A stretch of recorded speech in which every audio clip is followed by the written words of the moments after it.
Welcome to the Married People Podcast, where we help you make marriage real, fun, and simple.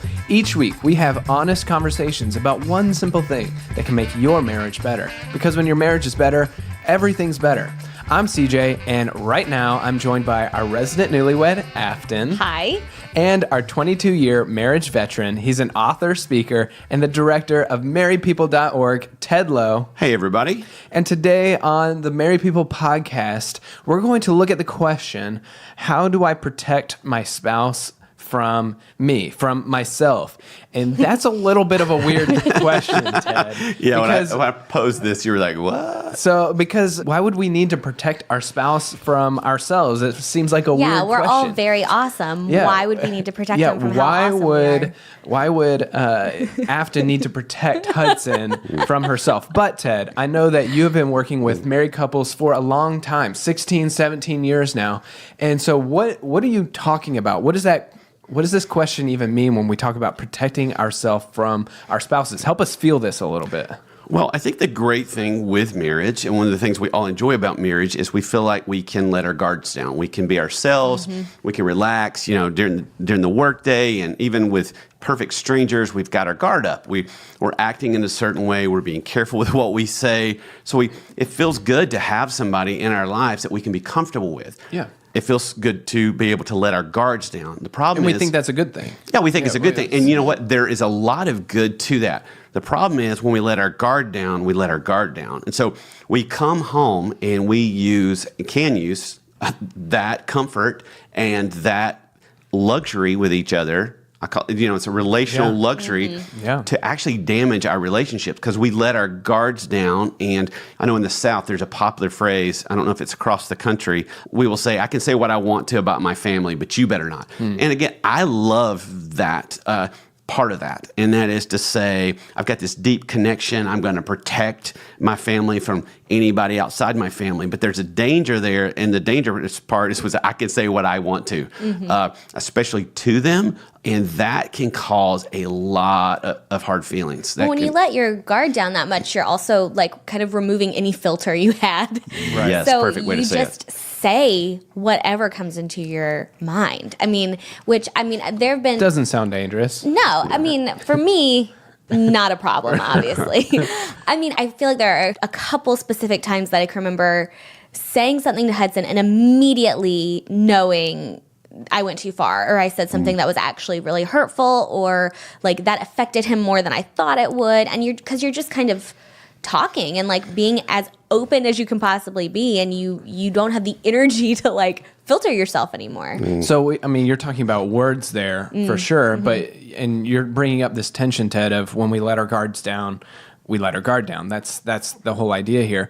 Are there ways other than just our words that we let our guard down that this can be a danger? Yeah, I think it's our attitude, it's our tone, it's our posture, it's everything. One of the examples that, for me, that I always will remember is Nathan and I were actually part of a summer camp for high school students. And, we were up front on stage and doing different things. And here we are. This is what we're doing, trying to teach kids how to, to love Jesus and to love each other. And we're in our hotel room, and we just get into this big fight. I have no clue what it was about. And that was a time during our marriage where my filter was just not there. It just was not there. I remember we'd just gotten in a fight, and we're going to go down to the conference center, and we go to get on the elevator, and there's this lady there, and she's got all these sand toys and a baby in a stroller, and I'd stick my hand in the elevator and say, "Here, come right through here." And we get on the elevator, and it closed, and I thought, wow, I just paid that woman more respect that I'll never see again than I did my own wife. And so I think if we're not careful, we can find ourselves saying to the one who's supposed to be the other half of our one, we can find ourselves saying things to them that we would never, ever say to anybody else on the planet. And I just think that's a gut check. That's a relationship check that we need to wrap our arms around and say, wait a minute, am I using the closeness? Am I using our relationship? Am I taking advantage of that? Because here's where I see this the most, too. I see this actually more with Christian couples than non-Christian couples, because non-Christian couples have a fear of divorce. If you talk to me like that, if I talk to them like that, they could potentially leave. And some Christians have, there's fear of divorce there too. Yeah. But for Christian couples, a lot of them said, hey, we don't believe in divorce. And they will actually take advantage of that. I can kind of act the way I want to because they're never going to leave me. Right. And I think that breaks the heart of God. I really do. I don't think that his heart of stay together forever was not, stay together forever. And because you've got this, you've got this protection, this fence around your marriage, you can act how you want to inside the fence. And it just becomes really, really dangerous. I think to take it one step further, I'm also thinking about examples like when it comes to finances or when it comes to acts of service. Like there are other ways where we're tempted to be more, I don't know if direct is the right word, but let our guard down when it comes to our finances, and let our guard down with requests or acts of service that do take advantage of your spouse. And those are some of the things that are coming to mind for me as well, where I'm tempted to, or where I need to ask myself, how do I protect Terry from myself in these areas? Does that make sense at all? Exactly. It makes total sense. Like, would you go, if you're spending a night with friends or family over the holidays, would you leave all your junk in the kitchen? Would you go in the kitchen, make a sandwich, and leave everything there? Would you lay on the couch and then get up and leave all the blankets and all the pillows there? No, you wouldn't do that. I'm convinced that many a relationship, especially those that are having a really hard time, if they would treat each other with the same respect and consideration and words as they do coworkers or even perfect strangers, that a lot of marriages could do a 180. You just got to put the filter back on. The tension, though, the tension for me is like, well, your spouse is the person that you tell things to you wouldn't tell your coworkers, or you're more open with them, you're more yourself with them because you don't feel like you have to put on any kind of front when you're with your spouse. So it's almost like, for me, there's just that tension of like, I'm different around my husband because I can just be myself. And I think that's where the tension is of like, I've let all my guards down because I just trust you implicitly. And now I've taken advantage of the situation and done something hurtful. You know what I mean? Because I see those couples too, when I hang out with them, that they act so polite to each other that it doesn't seem real. And then that bugs me too, like I don't know why. I'm like, you guys can't, why aren't you guys more comfortable with each other? Why are you so polite? Why are you tiptoeing around each other? Why are you acting like, and so it's like, where's that middle ground of like, I just treat you like kind and respectful, but like we also do have this like deep relational, change in our pocket that we have with each other because we're together, Right. And when every couple's different in that regard, they're different in how much, what's the threshold for authenticity? Because for some couples, they can just blow it off. And so that may be your marriage, that may be other people's marriages, but I would even say be very careful what category you put your marriage in, or especially your spouse, to say, oh, he's fine when I say this. She's fine when I say this. Oh, I can be sarcastic. Oh, I can do what I want to. Oh, they don't care if I leave my clothes around everywhere. They don't care. But I think we have to be very careful with that. Still make sure, are we still honoring them? And this is not about a thing of, becoming formal, becoming, shallow with each other. Yes, my dear. Yes, my dear. But Hudson, doth you pass the salt shaker? Because What we're really talking about is adopting an English accent. You automatically become more polite when you have a British accent. Right. Sorry, Ted. I didn't mean to No. derail this. I get it. It's some marriages, if you're, there's the sarcasm is like part of their love language a little bit, and that's fun, and we can do that as well. But I will say, be very highly aware.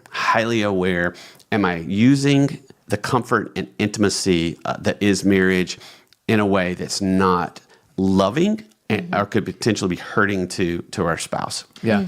I can think of a great example of this that just for Terry and I over the past week, that I tend to let my guard down and I joke with Terry a lot when I get home. And, sometimes, we pick on each other and it's great to an extent. But sometimes I get so comfortable that I pick on her too much, or I joke too much. And she actually talked to me over the past weekend and said, I need you to not be quite as comfortable and treat me like your wife, not your best friend in some ways. Wow. Obviously Terry and I are best friends. Say that again. I want you I need you to treat me like your wife, not just your best friend. Wow, and that's that strong. was huge because I was like, yeah, I do, buddy joke, that kind of a thing. But if I get too comfortable and let my guard too much, then I cross a little bit of a line there. If that- Yeah, I had a mentor whose wife said to him, "Don't talk to me like I'm a man." And there's one of the verses that's very specific to men is do not be harsh. Because I think for guys, we're just kind of harsh. We're kind of told to be rough and tough. You fall down, get up, boy. All those things. You're taught to be tough. You're taught to be harsh. You're not taught to be sweet with your words, And then all of a sudden, it's very, very easy for that. And so I get this image, and I say this when I just speak to men to go, it's time for the little boys to sit down and the big boys to stand up. Men to stand up. Think of yourself as standing in front of your spouse, your back to them with your hands out to your side saying, I'm here to protect you. And I really do feel, and this is true with men and women, we need to protect our spouse from us because our words, our actions have greater potential to hurt them than any other person in their lives. And the great thing is, again, all these things that we talk about in the podcast, this is a choice. So the number one time couples are fighting is when they reconnect at the end of the day. We talk about that often. Yeah. You walk in, guard drops down, unload. And I can, I remember when we first got married, I'd be frustrated in the car. And I've shared this example before, be frustrated in the car with drivers or just something. And Nancy would get frustrated with me about that. And I said, well, I'm not frustrated at you. And she goes, but I don't want to be in the car with it. So that was one of those things like, would I have done that if other people had been in the car, or did I just do it because she was in the car? So Right. Yeah. So Ted, what's the answer, I guess? Like how do we protect our spouse from ourselves? Because I think at this point we can all realize, okay, yeah, I've got some areas, some of those things that I need to protect Terry from. I think the greatest filter comes from a really, really quick verse that a lot of us have heard before. It's from James 1:19 through 20. It says, "My dear brothers and sisters, take note of this. Everyone should be quick to listen, slow to speak, and slow to become angry, because human anger does not produce the righteousness, the right life that God desires." He's going, think how practical that is for a second, that we are to be quick to listen. Now run your last argument or your last whatever through this filter. Quick to listen. Our spouse says something that frustrates us. The second it hits that part on the inside of us that frustrates us, the listen goes out the window. We're not hearing anything past that a lot of times. Slow to speak. What do we instantly want to do when they push that button? We want to speak. We want to say what we want to say. And then we can easily become angry. And so you think about somebody that's let their guard down. They're not quick to listen. They're not listening at all. They're not slow to speak. They're not putting any filter. I'm just saying it as it's coming off, rolling off my tongue. And I'm not slow to become angry because I can. And so there's some filters. We're like, all right, put the brakes on a little bit. Put the pause button on a little bit. It may be for a week. One thing to consider, if you've ever watched people, they're talking via satellite and they ask a question, like the Olympics are in Rio, and they're like, "Hey, so tell me, how are the games?" And yeah, well, they're going well. There's this pause, and we have this friend, Dave, and it's like talking to Dave is like talking via satellite. You'll ask him a question, and he'll pause, and I've been his friend for years, and it still makes me really uncomfortable. But he will pause, and then he'll talk. And I came home one day, and I said, "Nancy," I said, "I think Dave actually thinks before he speaks." Wow. Like he's doing that on purpose. Wow, he's doing it on purpose. But I thought there is a concept. Yeah. And so imagine if he was being interviewed over satellite, how awkward Double that delay.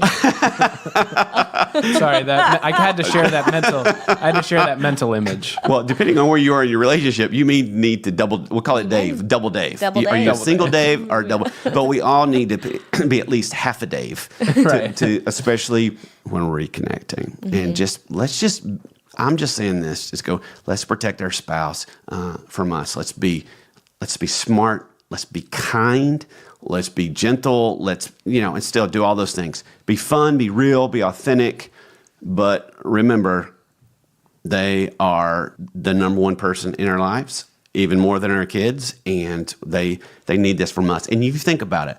If your spouse is going to know a life where they were treated with kindness and respect, And with care, it's going to be because you choose to make that life possible. Wow, that's big. Pressure. Yeah. Good. I mean, that's a pressure. None of this is ever about guilt, but this is a healthy pressure to feel, to go, the ball's in your court. And I even think from a standpoint, we talk a lot about practice what you promised. You promised another human that they could trust you with the quality of their life. And whether that happened, 2 years ago or that happened 45 years ago, and we promised them in front of people that love them, their friends, their families, you can trust me with their heart. And that's something we need to feel. So Afton, are you, so we're talking about this verse from the book of James, but it says, quick to listen, slow to speak, and slow to become angry. What are you about to ask me? I just wanted to ask, how's that going for you? Well, with me and my dogs, it's going great. Like 100% awesome. It's funny though, because while you were talking, I really was like, there are times in my house where I'll be like, Hudson, why have you not taken the trash out yet? And then I'll be like, maybe you're so cute and adorable. I love you so much. You're so perfect. I love everything about you. And it's like a total change of demeanor. And they're dogs. Yeah. Maybe is the name of your dog. Maybe is the name of my dog. And Kitty. And Kitty. Is the name is of your the other dog. That would be an Both interesting dogs. Just in case we had some new listeners. Maybe. That might be an interesting one simple thing to say. Talk to your spouse for 2 days as sweet as you do your dog. There may be something there, right? Yeah. That's a good one. Well, that brings me to our one simple thing, and it's not talk to your spouse like they're a dog. You made it sound worse than it.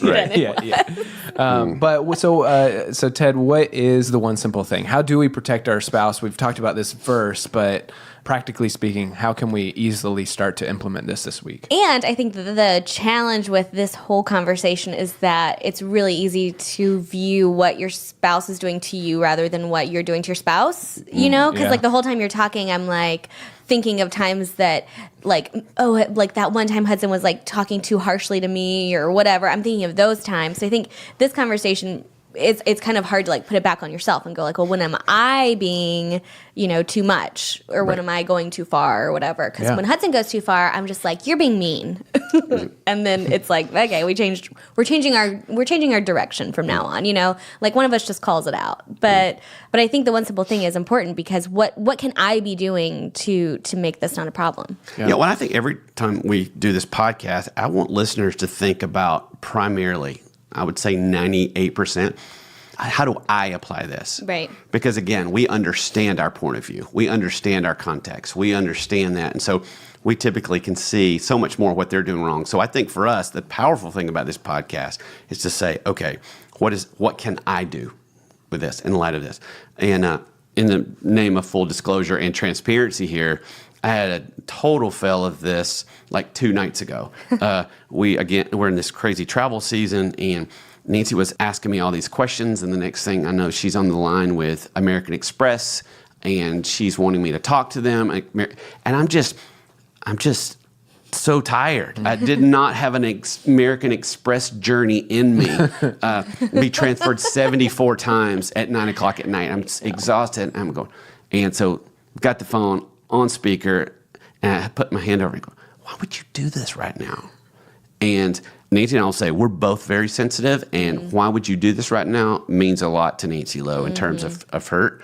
And so I had to go back the next day and say, hey, I'm sorry I've been grouchy. You're doing so much to make all this happen for us to travel. I'm so sorry. She comes back with, hey, I shouldn't be asking you this stuff at bad times. So this is coming from a couple that if you'd rewound, 15 years ago, we've been married 22, almost 23 years, you wouldn't have found that. You'd found two people that were just, proving their point. Proving their point, getting angry and being demonstrative. So for this one, I think the one simple thing is for a week, or even just maybe tonight, if you want to make this really simple. Okay, think about this. When do you need to be quick to listen, slow to speak, and slow to become angry? So let's just make it even simpler.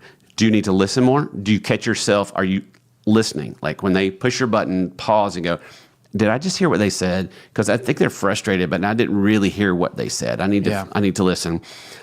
Pause, pull a Dave, double Dave, and pause, let's be slower to speak, and then just slower to become angry. Like, don't push the gas so fast on the anger.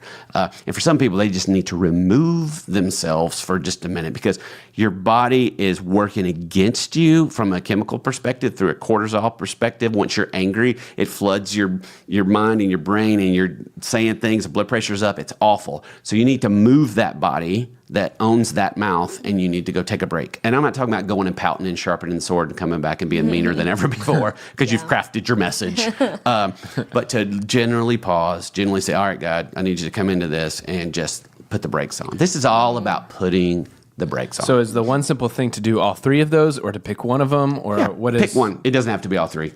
You can pick one.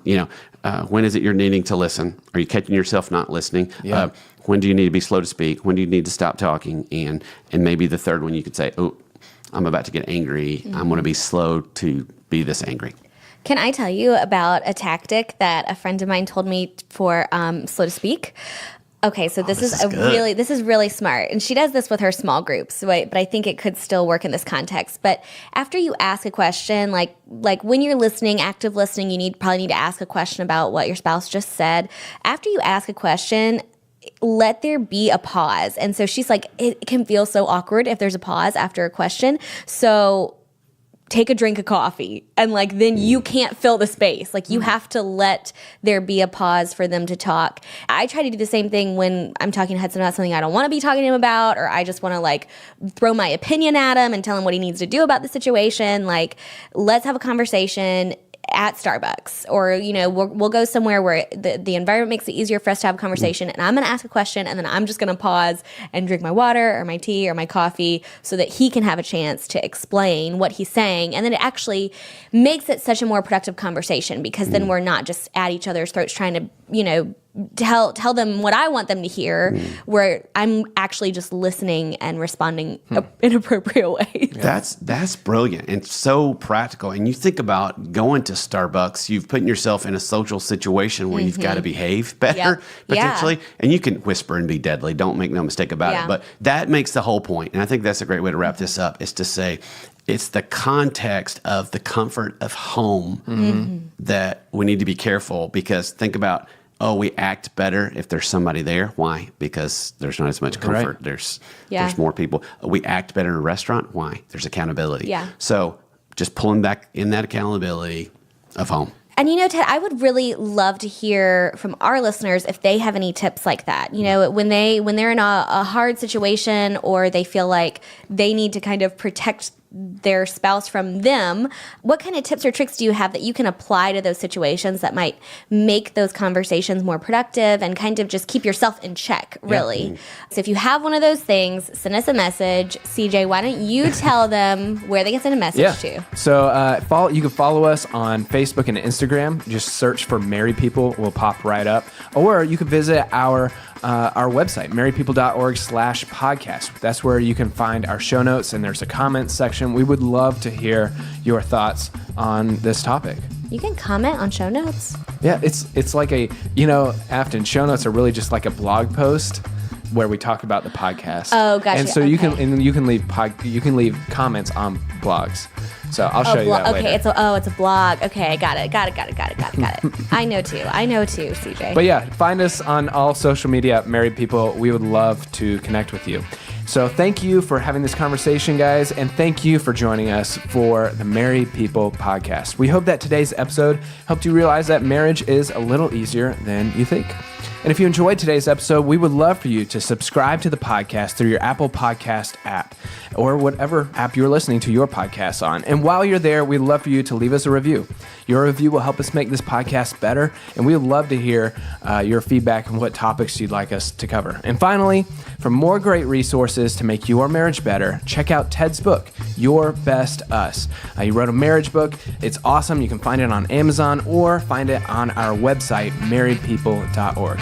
And until next time, I'm CJ. I'm Afton. I'm Ted. And thank you for listening.